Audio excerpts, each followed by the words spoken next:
are you guys doing today? I hope you are having a wonderful day so far. Really, I do. If you want to see how I got this colorful fall eye, then just keep watching. Starting with my Urban Decay Eden Eye Primer to get a really nice, flawless matte base. I love this primer. Then going in with the NYX Under Eye Brightener because I felt like I was looking a little blue under the eyes today. This palette is limited edition, so please use whatever you have in your collection. Grabbing a peachy toned eyeshadow, this one is called Fringe. I'm buffing that right into the crease, then going in with Bone to lift the brow. I'm obsessed with this peachy tone. This Fringe color is beautiful. If you have the Sweet Peach palette or anything like the Peaches and Cream palette, you will have a color that you could totally rock for this. Then picking up this color Velour, which might be the most vibrant, beautiful, pigmented blue I've ever used before. It's so good.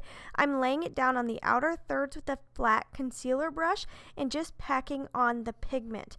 I will tell you, for this look, it is going between packing on pigment and then buffing it out.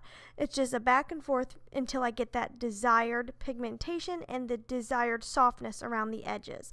I'm using this fluffier brush to put on a little pigment, but also buff out that outer edge. Then I'm going in with Moss, which I'm obsessed with this foresty green color. It's so beautiful, and putting that into the inner portion of the lid.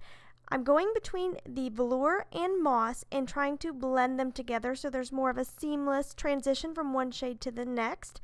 Like I said, it's just a back and forth until you get that perfect look that you're going for. I love this crown brush, by the way. I do want to point that out. It is one of my favorites right now. Now I'm picking up a little bit more Fringe and laying that into the crease because I don't want to lose that peachy tone. I really, really love that tone popping out just ever so slightly in the crease area. Picking up my eye primer again, I'm laying that on the very inner third of the lid because I want this next color to really pop. This next shade is called Feather, and it's just a really pastel yellow. I don't have any vibrant yellows. If you've seen the new Clover palette by Too Faced, that yellow in there looks so beautiful. I wish I had one like that, but this was going to have to do because it is all I have in the yellow family. And I'm laying that on with a concealer brush because I want that little pop of brightness right in the inner corner of the lid, on the inner third of the lid. I just love how these colors look together, and they're not things I would normally wear, but I really, really like it. And then I am going to be buffing out the outer edges here in a little bit so it looks a little softer. I'm picking up Watt, which is more of a foiled formula to pop that on the the center of the lid like a halo effect, and also Ignite, which is such a beautiful color. And then again, putting that right on the center because that is going to help catch the light, and I feel like it really makes this look have that little extra something something. Going back with Velour and a little bit of Jet, which is very black, so use a light hand in darkening the outer third so there's a little more va-va-voom, a little more smokiness in this look. And then with what's left of my brush, buffing out the outer edge of the entire eye just to soften it a little bit. I am popping a little bit more Feather on the inner portion so that it really pops, because when you're blending, going back and forth between blending, you can lose some pigmentation.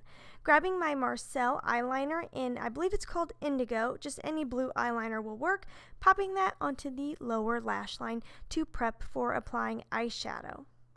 Picking up a little Velour and a little Jet, I am putting that into the top lash line and the lower lash line. That Jet deepens the Velour just enough to make the lashes look thicker while still having a little hint of blue in there, and doing the same on the bottom lash line. It's funny how Jet looks like gray on camera, but in person it is very, very black. Grabbing a little Moss and buffing that onto the inner portion of the lower lash line because I do want to kind of mirror what I have going on up top. Then taking that pinky toned shade and buffing out the lower lash line, and I realized I wasn't getting as soft of a look as I wanted, so I am going to go back in with Velour on a tiny brush and add a little bit more and very softly buff it out because I don't want the lower lash line to be harsh since the top lash line is not harsh. I will tell you my trick for this look was I cleaned it up with a Miracle Eraser sponge, so that really helps give a nice clean look to the outer edge. I am popping a little bit more of those foiled shades on the top lid just to really make them pop. With a clean brush, I am just softening the outer edge because I want the look to be clean but not perfect, if you get what I'm saying. And no bold look would be complete without a great coat of mascara or falsies, whatever you prefer. I'm all about that mascara life.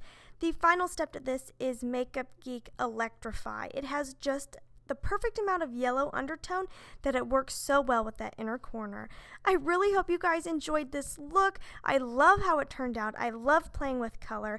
If you haven't subscribed to my channel, please subscribe. I would love for you to be a part of my YouTube family. Really, I would. And as always, you guys, please try to stay positive because at the end of the day, that is truly all we can try to do. Thank you so much for watching. Have a wonderful day.